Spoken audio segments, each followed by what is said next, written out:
여러분들, 제 옷, 이 복장이 오늘 확연하게 달라졌습니다. Ya, coba perhatikan ya, baju saya malam hari ini sudah berbeda ya. 한국은 이미 여름철이 시작이 되었습니다. Karena saat ini Korea sudah mulai masuk ke musim panas. 요한계시록 이 온라인 세미나를 지난 1월, 겨울은 가장 한국의 한창 추운 겨울에 요한계시록 그 온라인 강해를 시작했습니다. Kita memulai seminar kitab Wahyu ini pada bulan Januari saat Korea berada pada musim dingin. 첫 번째 강의할 때는 그때는 한국에 눈이 많이 왔던 그런 때입니다. Dan ketika kita memulai bab yang pertama, waktu itu salju sedang turun dengan derasnya di Korea Selatan. 예, 지금 이제 더운 여름철이 되었습니다. Dan sekarang sudah menjadi sangat panas. 한국의 여름철은 인도네시아만큼 날씨가 덥습니다. Jadi sama seperti Indonesia, pada musim panas pun Korea Selatan sangat panas. 여러분들 제 옷을 입은 거 보면 아마 시원하게 보이실 것 같습니다. Dan mungkin barangkali Bapak Ibu semua melihat baju saya bisa berasa lebih seger gitu. 저도 이렇게 짧은 반팔을 입고 나오니까 상당히 시원하고 기분도 좋습니다. Iya, saya juga sangat senang, nyaman karena hadir tampil dengan lengan pendek seperti ini. 네, 오늘 요한계시록 12장을 공부하려고 합니다. Malam hari ini kita akan belajar dari kitab Wahyu pasal 12. 요한계시록 12장은 굉장히 중요한 내용입니다.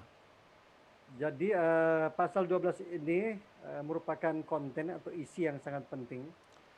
인류 역사의 영적 배경에 대하여 너무나도 분명하게 말씀하고 있습니다. Khususnya perikop ini berbicara dengan sangat jelas tentang sesuatu yang ada di balik sejarah dunia ini. 요한계시록 12장 1절에서 17절까지 말씀을 읽어주시기 바랍니다. Mari kita baca bersama-sama dari pasal 12 ini, dari ayat 1 sampai ayat 17. 1, 2, 3. Maka tampaklah suatu tanda besar di langit, seorang perempuan berselubungkan matahari dengan bulan di bawah kakinya dan sebuah mahkota dari 12 bintang di atas kepalanya. Dan sedang mengandung dan dalam keluhan dan penderitaannya hendak melahirkan, ia berteriak kesakitan. Maka tampaklah suatu tanda yang lain di langit, dan lihatlah seekor naga merah padam yang besar, berkepala 7 dan bertanduk 10. Dan di atas kepalanya ada 7 mahkota. Dan ekornya menyeret sepertiga dari bintang-bintang di langit dan melemparkannya ke atas bumi. Dan naga itu berdiri di hadapan perempuan yang hendak melahirkan itu untuk menelan anaknya segera sesudah perempuan itu melahirkannya. Maka ia melahirkan seorang anak laki-laki yang akan mengembalakan semua bangsa dengan gada besi. Tiba-tiba anaknya itu dirampas dan dibawa lari kepada Allah dan ke tahtanya. Perempuan itu lari ke padang gurun di mana telah disediakan suatu tempat baginya oleh Allah, supaya ia dipelihara di situ 1260 hari lamanya. Maka timbullah peperangan di surga. Mikael dan malaikat-malaikatnya berperang melawan naga itu, dan naga itu dibantu oleh malaikat-malaikatnya. Tetapi mereka tidak dapat bertahan, mereka tidak dapat mendapat tempat lagi di surga. Dan naga besar itu si ular tua yang disebut iblis atau Satan, yang menyesatkan seluruh dunia, dilemparkan ke bawah. Ia dilemparkan ke bumi bersama-sama dengan malaikat-malaikatnya.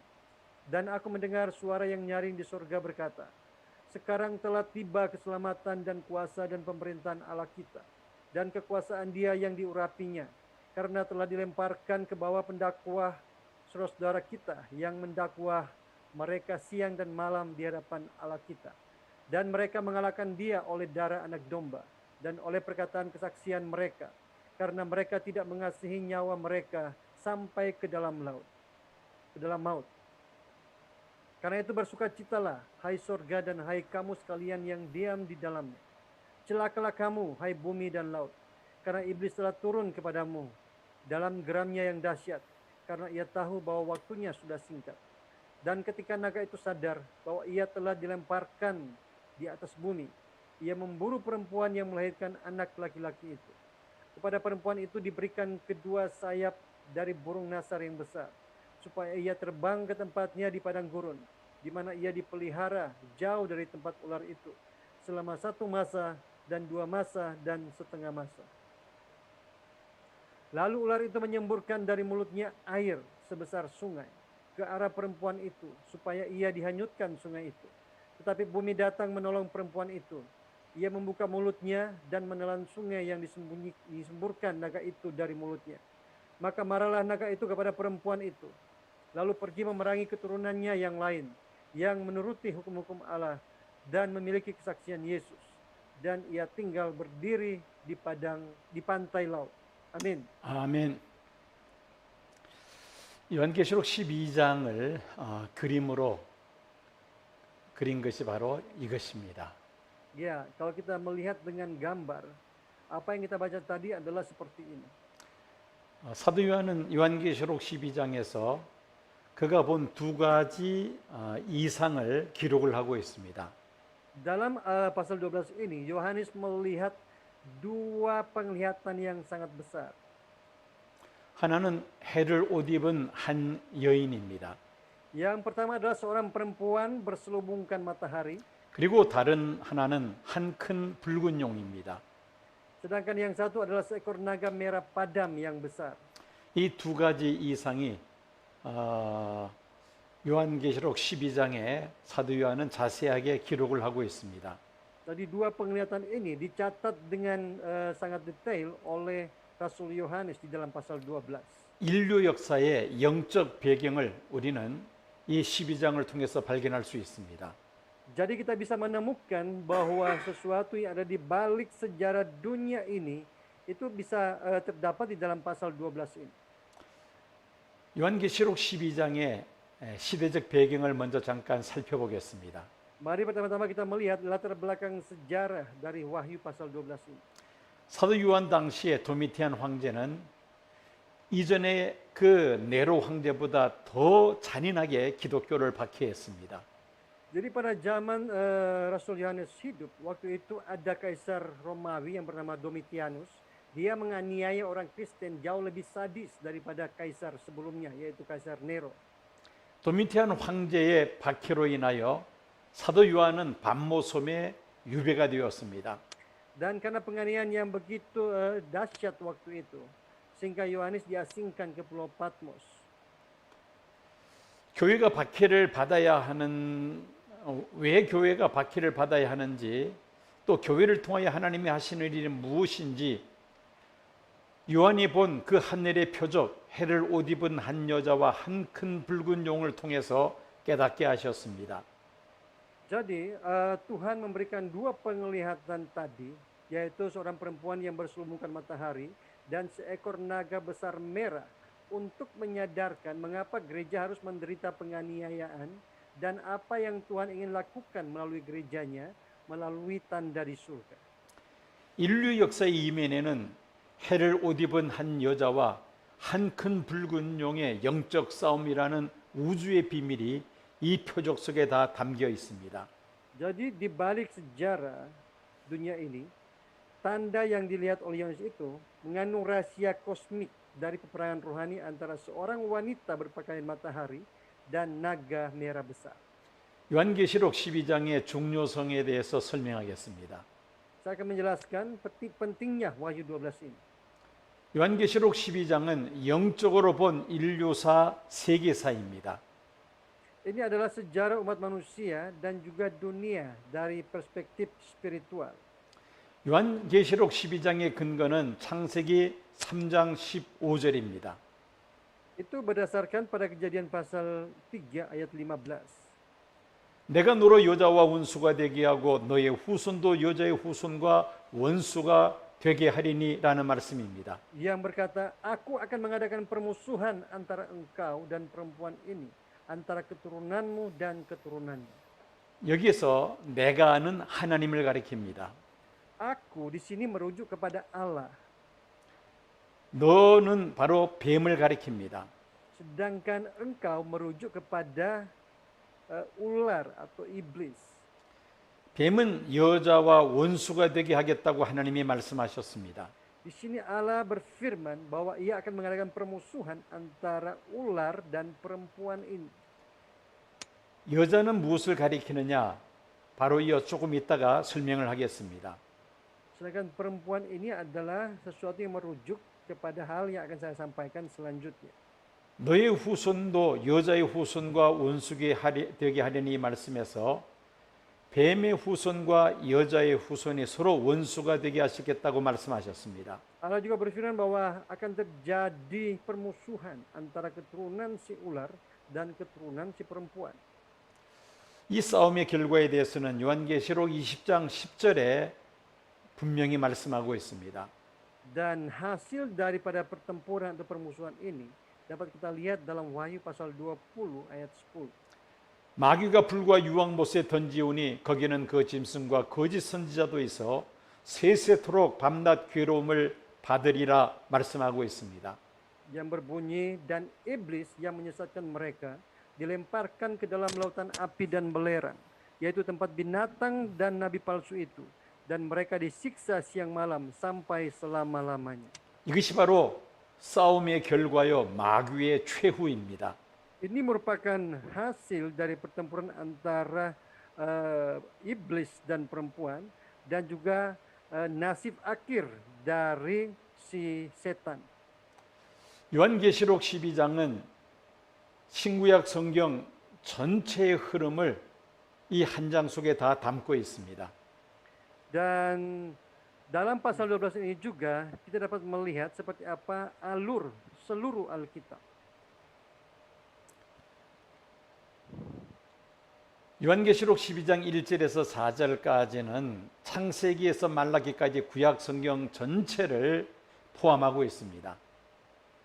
Pasal 12 dari ayat 1 sampai 4 itu merujuk kepada Alkitab Perjanjian Lama dari Kejadian sampai Maleakhi. 철창으로 만국을 다스리는 아이를 낳으려는 여자와 또 이를 막으려는 용과의 싸움이 바로 구약 성경에 기록된 내용입니다. Yaitu peperangan antara seorang perempuan yang hendak melahirkan seorang anak yang akan menguasai seluruh dunia dengan tongkat besi, dan seekor naga yang mencoba menghentikan. 요한계시록 12장 5절은 마태복음에서 요한복음까지 사복음서 내용을 포함하고 있습니다.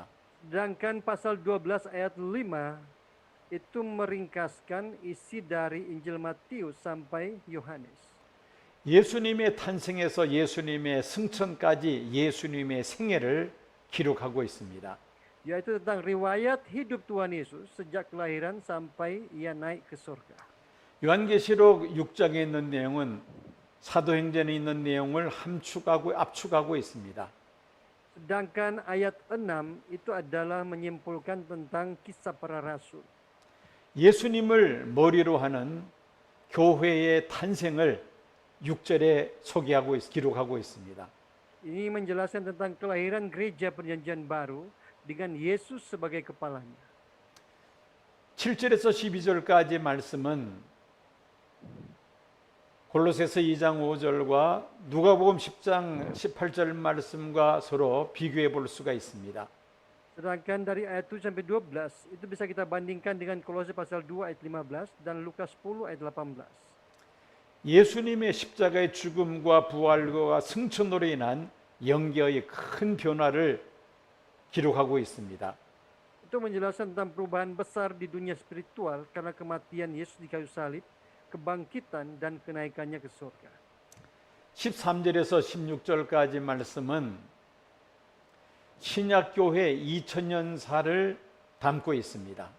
Sedangkan dari ayat 13 sampai 16 itu berbicara tentang sejarah gereja Perjanjian Baru. 민수기, 출애굽기, 신명기에 기록된 구약의 광야 교회를 배경으로 신약의 말세교회가 용의 극심한 박해 속에서도 하나님의 보호하심을 받게 될 것을 말씀하고 있습니다. Ya, ayat ini menjelaskan tentang latar belakang gereja Perjanjian Lama di padang gurun yang bisa kita lihat dalam kitab Bilangan, Keluaran dan Ulangan, di mana pada akhir zaman meskipun berada dalam penganiayaan berat, tetapi gereja Tuhan tetap ada dalam perlindungan Tuhan. 17절 말씀은 예수님 재림 직전에 있을 여자의 남은 자손과 용과의 최후의 결전을 기록하고 있습니다. Sedangkan ayat 17 sampai 18 itu menjelaskan tentang peperangan terakhir antara keturunan perempuan yang lain dan naga sebelum kedatangan Yesus kembali. 자세한 내용은 요한계시록 13장과 14장에 기록하고 있습니다. Itu dapat kita baca dengan jelas di dalam Wahyu pasal 13 sampai 14. 자, 이런 내용들을 쭉 살펴볼 때에 요한계시록 12장은 신구약 성경 전체의 흐름을 소개하고 있다라고 말을 해도 과언이 아닙니다. Jadi tidak berlebihan kalau kita mengatakan bahwa Wahyu pasal 12 ini menjelaskan keseluruhan alur dari Alkitab. 요한계시록 12장의 중심 내용을 함께 살펴보도록 하겠습니다. Mari kita melihat bersama-sama konten utama dari Wahyu pasal 12 ini. 첫 번째로 용과 여자와의 관계입니다. Yang pertama kita akan melihat tentang hubungan antara naga dan perempuan. 요한계시록 12장 4절 말씀을 보면은 용이 해사라는 여자 앞에서 그 아이를 삼키려고 합니다. Kalau kita melihat dalam Wahyu pasal 12 ayat 4 dikatakan bahwa naga itu berdiri di hadapan yang perempuan yang hendak melahirkan itu untuk menelan anaknya. 12장 13절을 보면은 남자를 낳은 여자를 용이 핍박을 합니다. Dan Wahyu 12 ayat 13 mengatakan ia memburu perempuan yang melahirkan. 이것은 교회에 대한 핍박을 말합니다. Ini berbicara tentang penganiayaan terhadap gereja.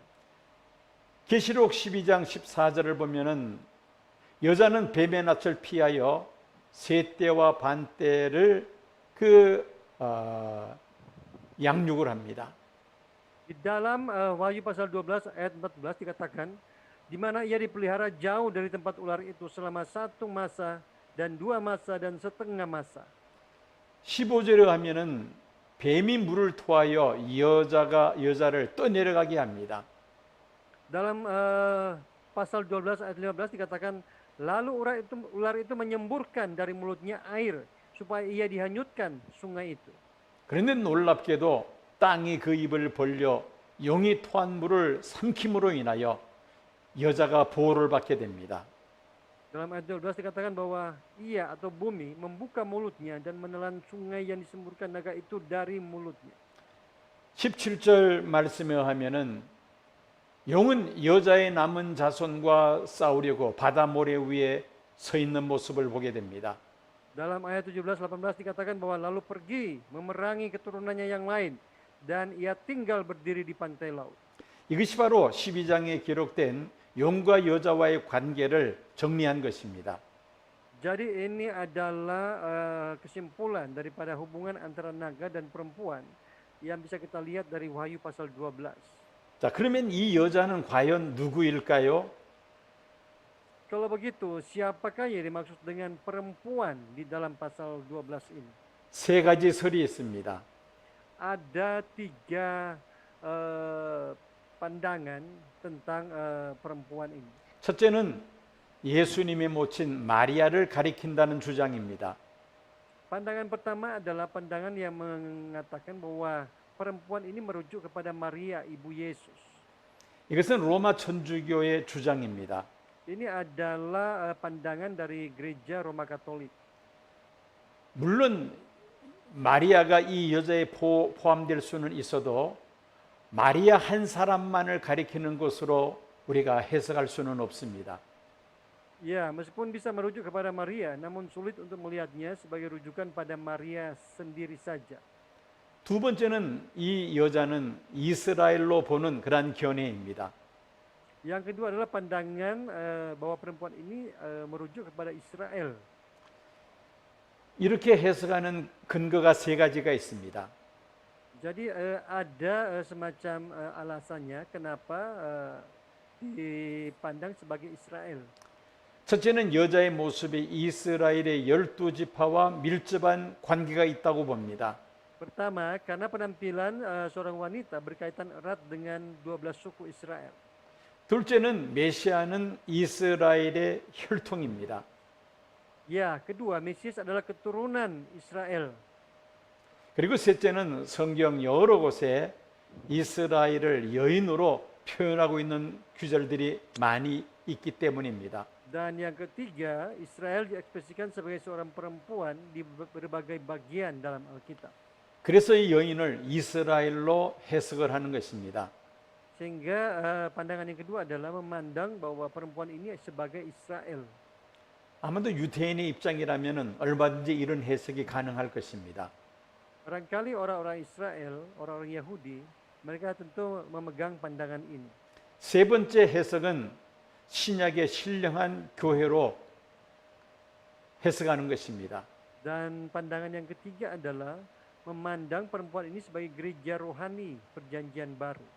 모세를 머리로 하는 구약의 광야 교회를 전신으로 하면서 초림하신 예수님을 머리로 하는 신약의 신령한 교회로 해석하는 것입니다.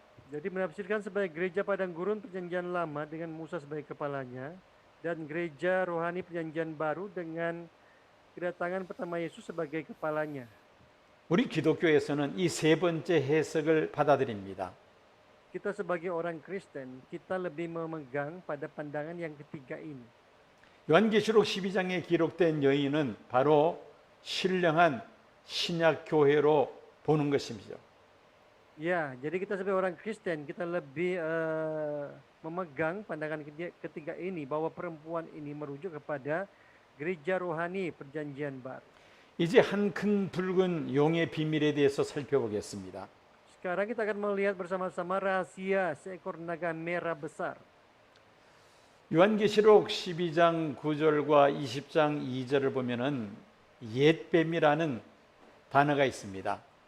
Di dalam Wahyu pasal 12 ayat 9 dan 20 ayat 2, di situ ada kata si ular tua. 에덴 동산에서 아담과 하와를 미혹하여 선악과를 먹게 한 그 뱀을 옛뱀으로 성경은 표현하고 있습니다.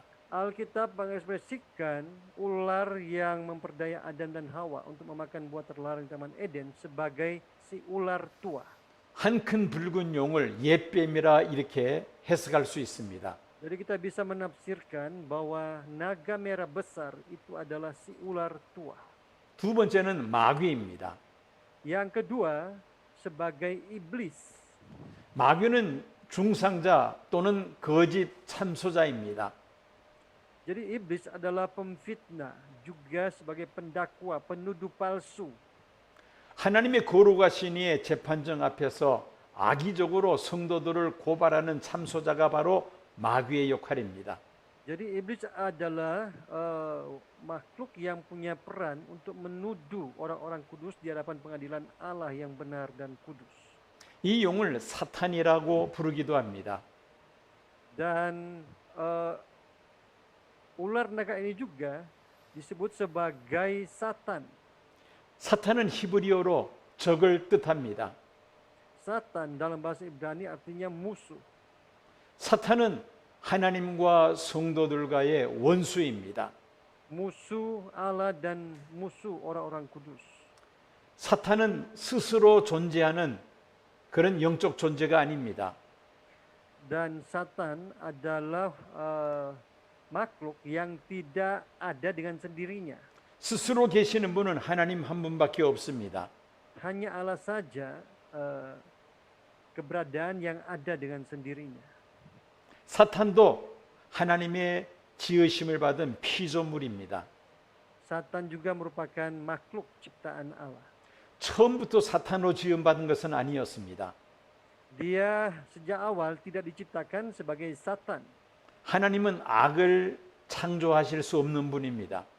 Karena Allah adalah Allah yang tidak bisa menciptakan apa yang jahat.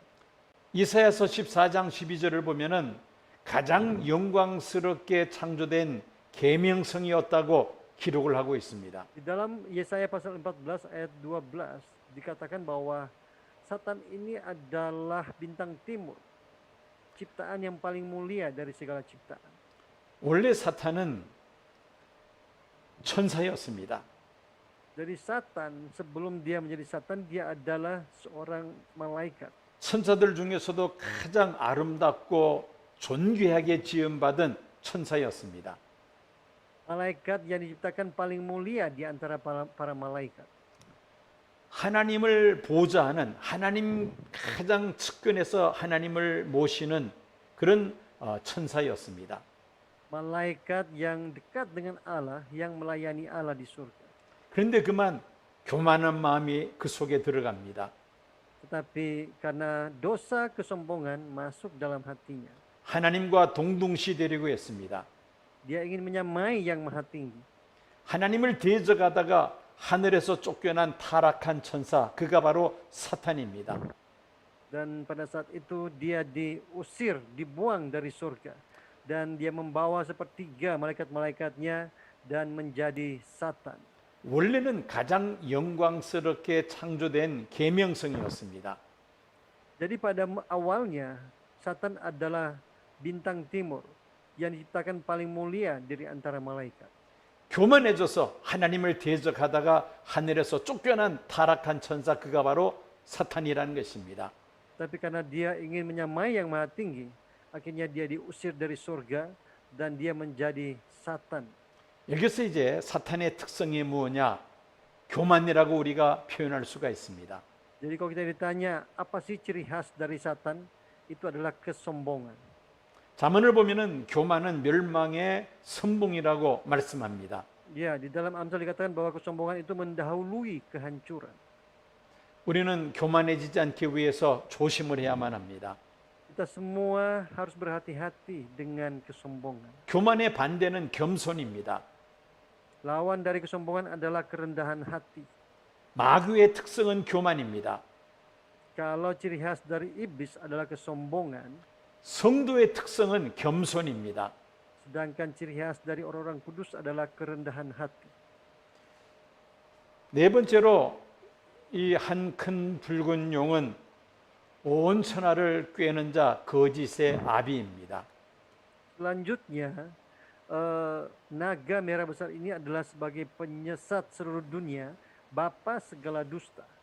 아담과 하와 이후 온 인류를 거짓으로 미혹하여 하나님을 믿지 못하게 하고 하나님을 대적하다가 멸망에 이르게 하는 것이 바로 사탄의 역할입니다. Ya, jadi setan ini mempunyai peran untuk memperdaya umat manusia dengan kebohongan sehingga tidak bisa percaya kepada Tuhan dan melawan Tuhan lalu menuju kepada binasa. 하나님은 아담과 하와에게 에덴 동산에 있는 모든 실과는 먹어도 좋지만은 에덴 동산 중앙에 있는 선악을 알게 하는 실과는 먹지 말라. 먹으면 정령 죽으리라고 말씀하셨습니다. Allah berfirman kepada Adam bahwa ia boleh memakan semua buah dari pohon yang ada di Taman Eden, tetapi tidak boleh kecuali pohon yang ada di tengah-tengah taman itu, yaitu pohon pengetahuan yang baik dan yang jahat. Pada hari ia memakannya, ia pasti akan mati. Demikianlah firman Allah. 한 큰 붉은 용, 즉 거짓의 아비, 온 천하를 꿰는 자 이 옛뱀은 하와를 미혹했습니다. Tetapi ular naga besar merah ini, dia memperdaya Hawa. 먹어도 죽지 않는다고 거짓말을 합니다. Dia berbohong, berdusta, bahwa meskipun dia memakannya, ia tidak akan mati. 먹으면 눈이 밝아져서 하나님과 같이 된다고 유혹을 합니다. Sebaliknya dia menggoda bahwa pada waktu ia memakannya, maka matanya akan terbuka dan ia akan menjadi sama seperti Allah. 한 큰 붉은 용, 옛뱀은 거짓말을 하면서 하와를 유혹했습니다. Jadi dia menggoda Hawa dengan dusta, dengan tipu daya. 하나님과 같이 된다는 그 말에 하와는 미혹을 받고 맙니다.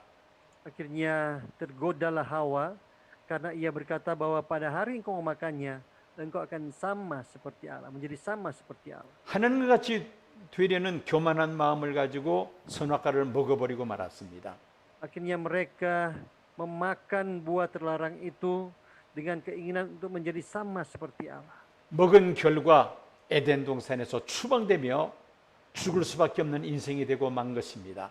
Sebagai akibatnya mereka diusir dari Taman Eden dan mereka menjadi manusia yang harus menemui kebinasaan. 붉은 용은 온 천하를 꿰는 자 거짓의 아비입니다. Jadi ular naga besar merah ini adalah penyesat seluruh dunia, bapa segala dusta. 7절에서 9절까지 말씀을 보면은 미가엘과 용과의 싸움을 기록하고 있습니다. Di dalam ayat 7 sampai 9 dijelaskan tentang peperangan antara Mikael dan si naga itu. 미가엘과 그의 사자들 그리고 용과 그의 사자들과의 싸움입니다. Peperangan antara Mikael dan malaikat-malaikatnya dan naga dan malaikat-malaikatnya. 우리가 신구약 성경을 전체를 통틀어서 보면은 천사들 가운데 세 그룹이 있다는 것을 우리가 알 수가 있습니다. Jadi kalau kita melihat Alkitab secara detail, kita akan melihat bahwa ternyata malaikat-malaikat ini dapat dibagi dalam 3 kategori. 그 세 그룹에 천사장들이 있습니다. Ada malaikat-malaikat ketua penghulu malaikat 첫째로 미가엘 천사장이 있습니다. seperti Mikael. 이것은 하늘의 군대 천군입니다. Dia adalah panglima bala tentara surga. 또 다른 천사장은 가브리엘입니다.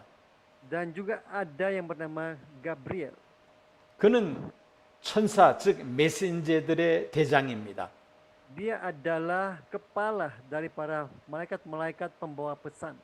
그리고 세 번째가 루시퍼입니다.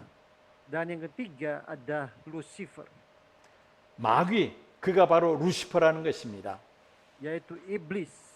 Dialah Lucifer. 하늘에 큰 전쟁이 벌어졌습니다. Ketika terjadi peperangan besar di surga, 미가엘과 루시퍼의 전쟁입니다. itu terjadi peperangan antara Mikael dan Lucifer. 이 전쟁에서 미가엘이 승리를 하죠. Di dalam peperangan ini, Mikael lah yang keluar sebagai pemenang. 루시퍼와 그와 함께한 천사들 3분의 1이 함께 지상으로 쫓겨납니다. Sedangkan Lucifer dilemparkan ke bumi dan dia menyeret sepertiga dari bala tentara surga. 그것이 바로 이 그림입니다. Seperti inilah gambarnya. 용과 그의 사자들 하늘별의 3분의 1이 하늘에서 쫓겨납니다. Ya, si ular naga besar ini dia dilemparkan ke bumi dan menyeret sepertiga bala tentara surga. 여기서 용은 조금 전에 본 것처럼 옛뱀, 사탄, 마귀 그리고 온 천하를 꿰는 자입니다. Ya, seperti inilah si naga merah padam, merah besar ini. Dia disebut juga sebagai ular tua, sebagai iblis, setan, penyesat seluruh dunia, bapa dusta. 하늘별 3분의 1과 함께 하늘에서 쫓겨납니다. Ya, jadi dia menyeret sepertiga bintang-bintang di langit, yaitu para malaikat-malaikat. 하늘별 3분의 1이라는 것은 천사들 가운데 3분의 1이 함께 쫓겨났다는 것이죠. Jadi sepertiga dari malaikat-malaikat di surga itu dilemparkan bersama-sama dengan Lucifer ke bumi. 큰 용과 함께 하늘에서 쫓겨난 이 타락한 천사들이 바로 귀신입니다.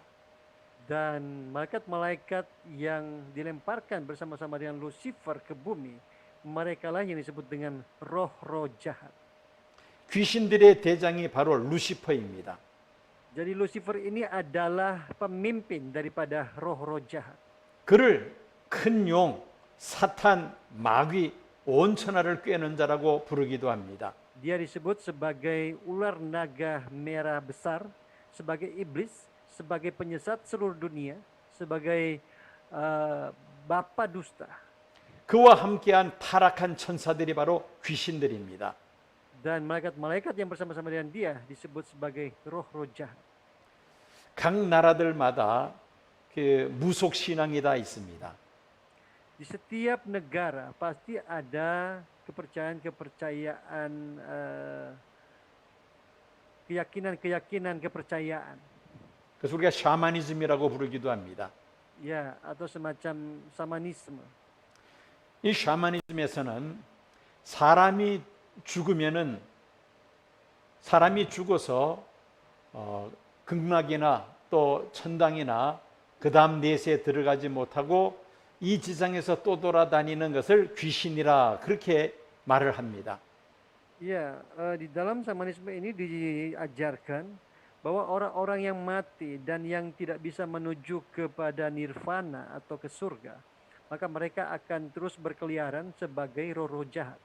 즉 귀신을 사람이 죽은 영이라고 그렇게 생각들을 합니다.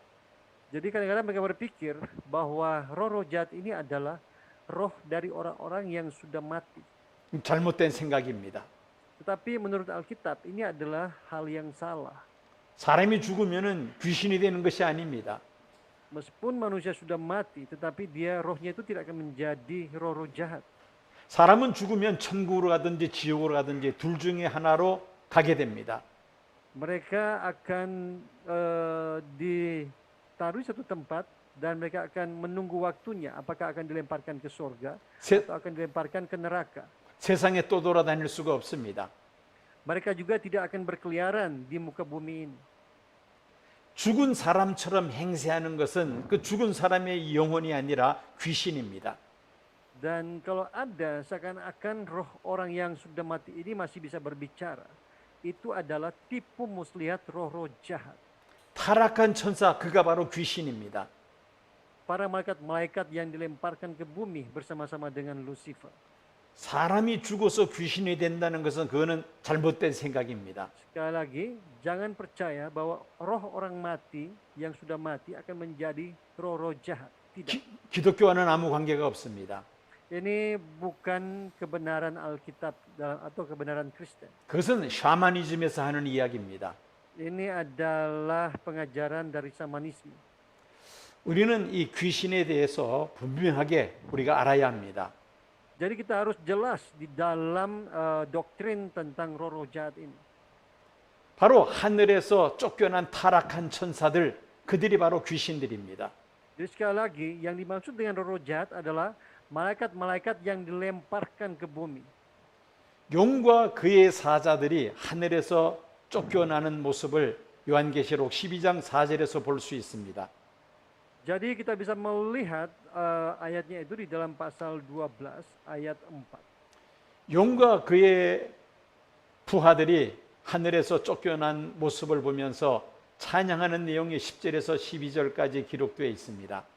Dan di dalam ayat 10 sampai 12 kita bisa melihat konten dari nyanyian kemenangan yang dinyanyikan oleh para malaikat.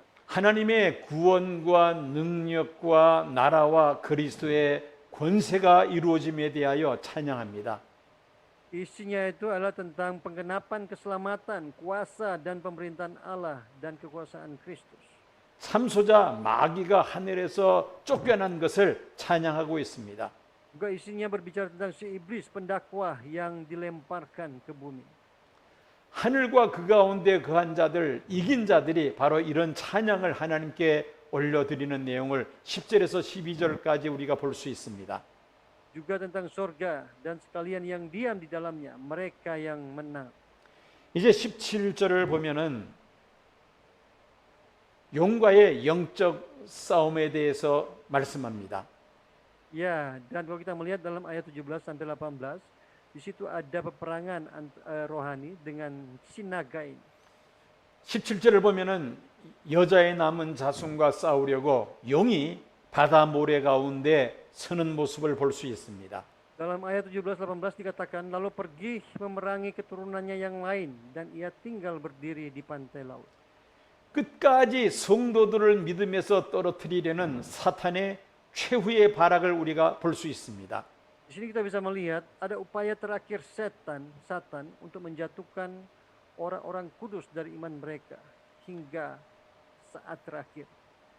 용, 즉 마귀는 끝까지 성도들을 믿음에서 떨어뜨리려고 발악을 합니다. Jadi Satan ini dia akan berusaha untuk terus menjatuhkan iman orang-orang kudus. 세상 마지막 때는 적그리스도를 통하여 성도들을 믿음에서 떨어뜨리려고 할 것입니다. Pada akhir zaman melalui antikristus dia akan berusaha menjatuhkan orang-orang kudus dari iman mereka. 여자의 남은 자손과 용과의 싸움에 대해서 좀 더 자세하게 살펴봅니다. Mari kita melihat bersama-sama peperangan keturunan perempuan yang lain dan si naga ini. 바로 17절에 기록된 내용입니다. Ini juga terdapat dalam ayat 17 tadi. 더불어 싸우려고 바다 모래 위에 섰더라는 말씀이 있습니다. Dikatakan bahwa lalu pergi memerangi keturunannya yang lain dan ia tinggal berdiri di pantai laut. 여기서 바다는 세계 열국을 가리킵니다. Laut di sini artinya semua bangsa. 모래는 수많은 백성들을 의미합니다. Sedangkan pantai ini merujuk kepada banyak orang, banyak umat. 큰 용이 바다 모래 위에 섰다는 것은 세계 열국과 백성들을 자기 전략기지로 삼고 하나님의 자녀들과 싸우겠다는 것을 의미하고 있습니다. Ya, di sini katakan bahwa naga itu berdiri di pantai laut, artinya ia menjadikan bangsa-bangsa dan manusia sebagai basis strategis untuk berperang melawan anak-anak Tuhan. 그러나 교회는 이미 보장된 승리를 믿고 하나님 나라 확장 운동에 최선을 다할 것입니다. Iya, tapi gereja percaya pada kemenangan yang sudah dijamin. Jadi gereja harus melakukan yang terbaik untuk kebangunan kerajaan Allah. 마귀에 대한 두 가지 잘못된 양극단이 있습니다. C.S. Lewis dia pernah menjelaskan tentang dua ekstrim yang salah tentang iblis. C.S. 루이스의 이야기입니다. Ini disampaikan oleh C.S. Lewis. 한번 내용을 좀 읽어주시기 바랍니다. Mari kita baca apa yang dia tulis ini bersama-sama. 1, 2, 3. Ada kekeliruan yang setara dan bertentangan mengenai iblis yang bisa menjatuhkan manusia. Pertama ialah tidak mempercayai keberadaan mereka. Yang lain mempercayai, memikirkannya secara berlebihan dan tertarik kepada iblis pada tingkat yang tidak sehat. Iblis sendiri sama-sama menyenangi kedua macam kekeliruan itu. Ia mengeluh-elukan seorang materialis atau seorang penyihir dengan kegembiraan yang sama. 영국의 문학가요 소설가인 C.S. 루이스의 이야기입니다. Ya, ini adalah tulisan dari seorang sastrawan yang sangat terkenal di Inggris yang bernama C.S. Lewis. 스크루테이프의 편지라는 글 속에서 C.S. 루이스가 이런 말을 남겼습니다. Pada bagian awal dari bukunya yang berjudul The Screwtape Letters, dia menulis perkataan ini. 사람들은 마귀에 대한 두 가지 잘못된 생각을 가지고 있다는 것입니다. Artinya bahwa manusia memiliki dua kesalahan ekstrim tentang iblis. 첫째는 마귀는 없다는 그런 생각입니다. Yang pertama bahwa manusia berpikir bahwa iblis itu tidak ada. 눈에 보이지 않는 것은 존재하지 않는다는 그런 생각을 전제로 한 것입니다. Manusia berpikir bahwa sesuatu yang tidak terlihat mata itu tidak ada. 특별히 20세기 과학이 발달한 세상에서 마귀는 더 이상 존재하지 않는다고 그렇게 생각하는 사람들이 바로 잘못된 생각이라는 것이죠. Khususnya memasuki abad ke-20, banyak orang-orang yang berpikir bahwa kejahatan itu tidak ada karena tidak terlihat mata. Tetapi ini adalah pemikiran yang salah.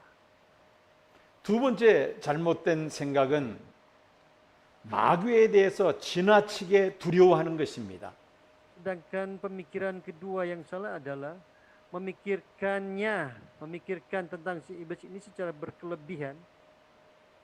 마귀라는 말만 들어도 부들부들 떨며 무서워하는 사람이 있습니다. Dan tertarik kepada iblis pada tingkat yang tidak sehat. 이것도 마귀에 대해서 잘못된 생각을 가지고 있는 사람이죠. Ini juga merupakan ekstrim lain daripada kesalahan tentang iblis. 마귀는 이런 생각들을 가진 사람들을 좋아합니다.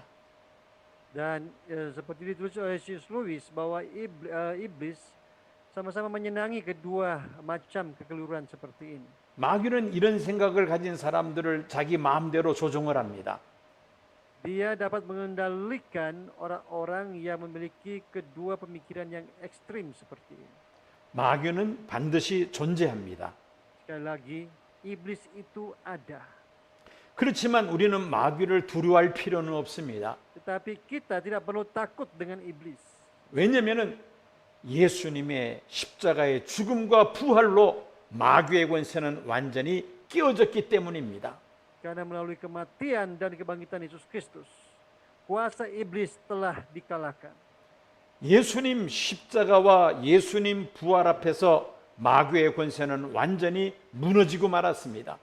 Sekali lagi, di hadapan kematian dan kebangkitan Yesus Kristus, kuasa iblis telah dihancurkan. 예수의 이름으로 마귀를 물리치는 권세를 우리 성도들에게 하나님은 주셨습니다. Allah telah memberikan kepada kita kuasa untuk menengking kuasa iblis. 내 힘으로서는 마귀와 싸워서 우리가 이길 수 없습니다. Dengan kekuatan kita, kita memang tidak bisa menengking iblis. 마귀는 영적인 존재이며 우리는 영적인 존재이면서 또 육체를 입고 있는 존재입니다. Iblis adalah keberadaan yang bersifat roh. Kita memang juga adalah keberadaan yang bersifat roh, tapi juga memiliki tubuh fisik. 육체를 입은 우리 인간들은 눈에 보이지 않는 영적 존재인 마귀를 이길 수 없습니다. Kita yang memiliki tubuh fisik tidak mungkin dapat menang kepada iblis yang tidak memiliki tubuh fisik.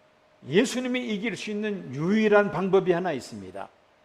Tapi Tuhan Yesus menunjukkan teladan kepada kita bagaimana cara bisa menang terhadap iblis.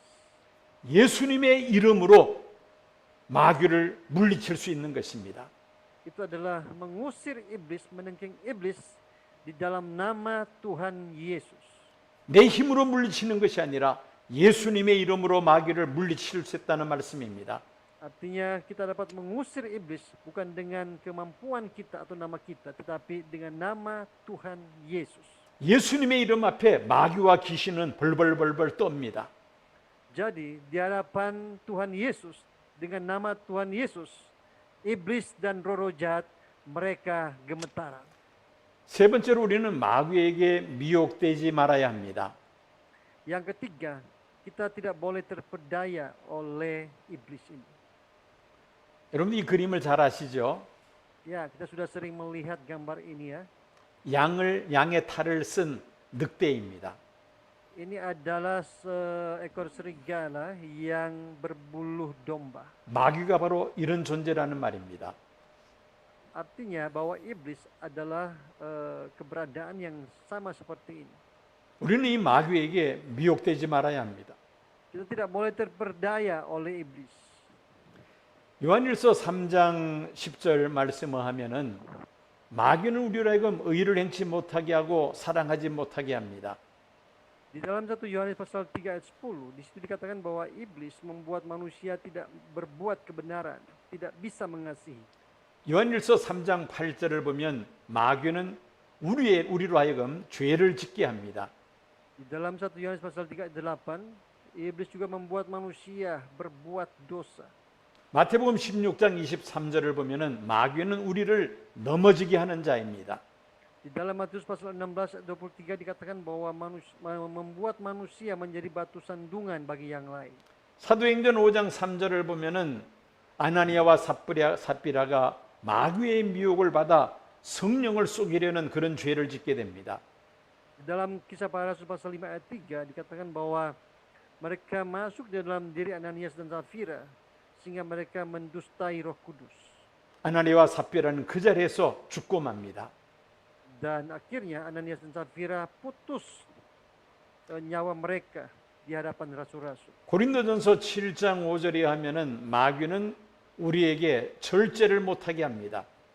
Dan selanjutnya di dalam 1 Korintus pasal 7 ayat 5 iblis ini membuat manusia tidak tahan bertara. 고린도후서 11장 14절 15절을 보면은 마귀는 때로는 광명한 천사로 가장하고 나타납니다. Di dalam 2 Korintus pasal 11 ayat 14 dan 15 dikatakan bahwa dia bisa menyamar sebagai malaikat terang. 고린도후서 2장 11절에 하면은 마귀는 속이게 합니다.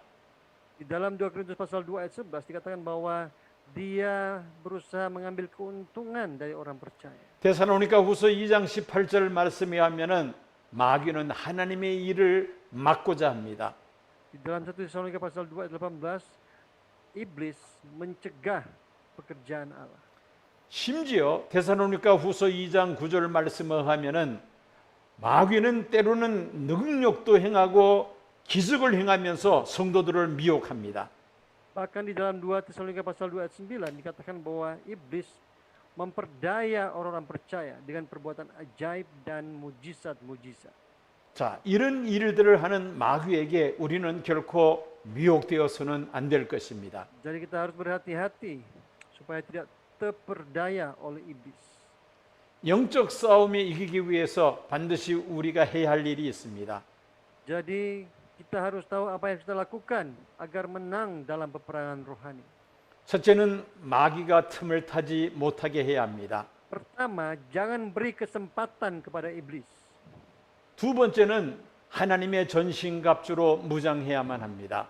Yang kedua, kita harus memperlengkapi diri kita dengan seluruh perlengkapan senjata Allah. 오른편에 있는 저 그림, 당시 로마 제국의 병사들의 무장한 모습입니다.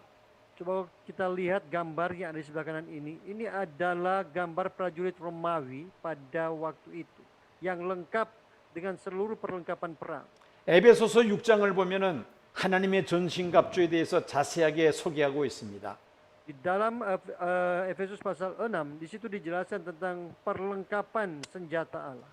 영적 싸움에 이기기 위해서는 영적으로 하나님의 전신갑주로 무장해야 한다는 말입니다. Agar supaya kita menang di dalam peperangan rohani, kita harus memperlengkapi diri kita dengan seluruh perlengkapan senjata Allah. 그리고 마지막으로 하나님께 순복하고 마귀를 대적해야 합니다. Dan yang terakhir, untuk menang dalam peperangan rohani kita harus tunduk pada Allah. 야고보서 4장 7절 말씀을 읽어 주십시오. Mari kita baca Yakobus 4 ayat 7, 1, 2, 3. Karena itu tunduklah kepada Allah dan lawanlah iblis, maka ia akan lari daripadamu. 때로는 성도들 가운데 하나님께는 불순종하고 또 마귀에게 순종하려는 그런 사람들이 있습니다. Ya, kadang-kadang di antara jemaat-jemaat ada orang-orang juga yang taat kepada Allah, tunduk kepada Allah, tetapi juga tunduk kepada iblis. 그렇게 하면 마귀의 종이 될 수밖에 없습니다. Jika kita hidup seperti ini, kita akan menjadi budak daripada iblis. 반대로 하나님께 복종하며 마귀를 대적할 때에 마귀는 우리를 피할 것이라고 말씀하고 있습니다. Alkitab dengan jelas berkata, kita harus tunduk kepada Allah dan lawan iblis, maka ia akan lari dari kita. 마귀와의 영적 싸움에서 이기기 위해서는 마귀가 틈을 타지 못하게 해야 합니다.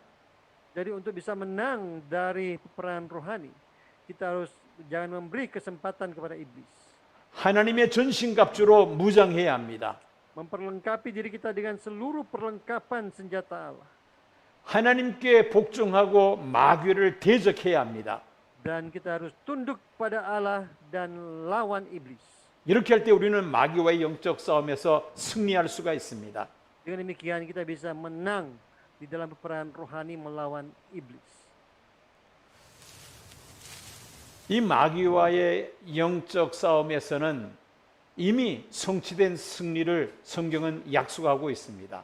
Alkitab sudah berjanji bahwa peperangan kita melawan iblis ini adalah peperangan yang sudah memberikan kemenangan yang sudah digenapi. 사도 요한은 요한계시록 12장을 계시받을 때에 반모섬에서 유배 생활하고 있을 때였습니다. Ya, Rasul Yohanes menulis kitab Wahyu ini saat dia ada di pembuangan di Pulau Patmos.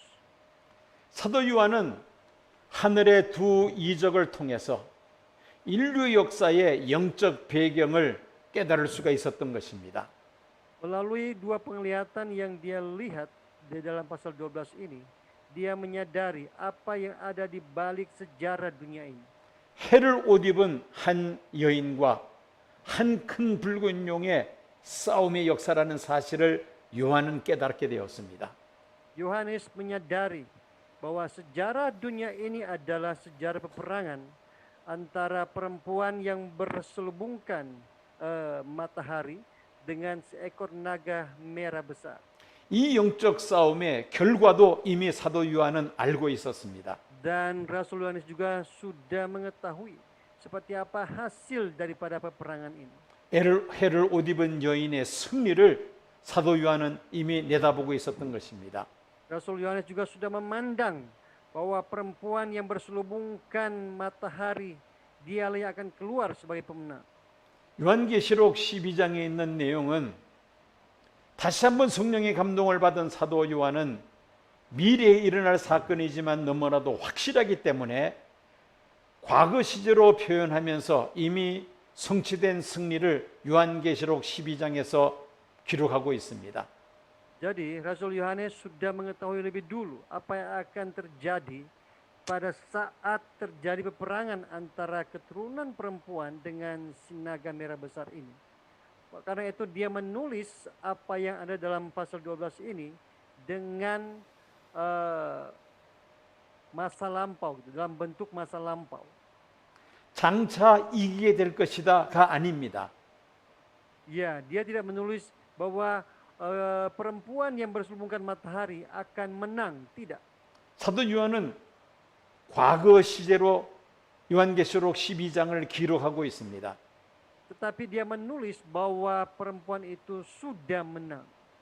이유는 이미 성취된 승리로 봤기 때문에 그 시제를 미래형으로 하지 않고 과거 시제로 기록을 했던 것입니다. Alasannya karena dia tahu, dia melihat kemenangan yang sudah digenapi itu. Karena itu dia dengan sengaja dia menulis ini bukan dalam bentuk future tense, masa yang akan datang, tetapi dalam bentuk masa lampau, past tense. 요한계시록 12장 전체 내용을 오늘 우리가 살펴보았습니다. Malam hari ini kita sudah melihat bersama-sama keseluruhan dari isi pasal 12. 아마 앞으로 여러 주를 걸쳐서 이 문제를 좀 더 자세하게 여러분들에게 설명하도록 하겠습니다.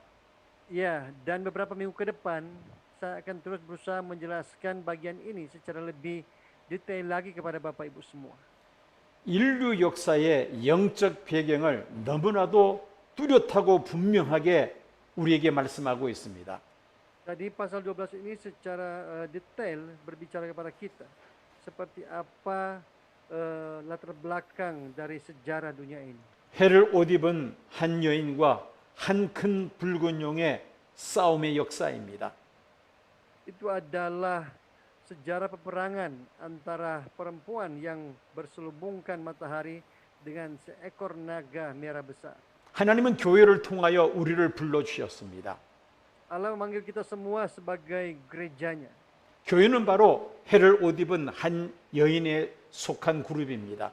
Dan gereja adalah kelompok yang berada pada seorang perempuan yang berselubungkan matahari.